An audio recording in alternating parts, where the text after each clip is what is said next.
Once upon a time, there was a family called the Habsburgs, who were the rulers of the Austrian Empire in the beginning of the 1800s. They had controlled the region for nearly 4 centuries. After the Congress of Vienna, Emperor Franz I and his foreign minister Prince Metternich worked together to maintain the Austrian Empire and the Habsburgs' absolute monarchy. Revolts then happened all over Europe.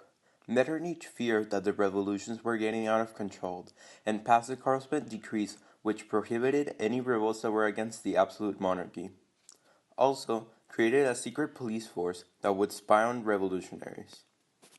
He created new relationships with other European empires and made the Congress of Treptow, in which different leaders agreed to bring military help against revolts. Now, revolts were happening in Austria and were getting out of control. For this reason, Emperor Ferdinand ordered Metternich to resign, fearing he would be overthrown.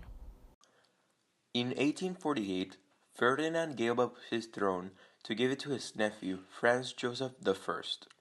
After a while in the reign, the Hungarian Magyars rebelled and looked like they were going to win their independence. Then, Tsar Nicholas I of Russia helped the Austrian Empire by supplying military action which stopped the revolution. Franz Joseph I revoked the constitution. This restored the power of the monarchy, but didn't stop nationalist movements. In 1866, Austria lost against the war with Prussia, and this brought more demands from the Hungarians. To be able to reach an agreement, he created the dual monarchy, also known as the Austria-Hungary monarchy. Under this type of rule, Austria and Hungary become two separate equal states. Franz Joseph I was the Emperor of Austria and the King of Hungary.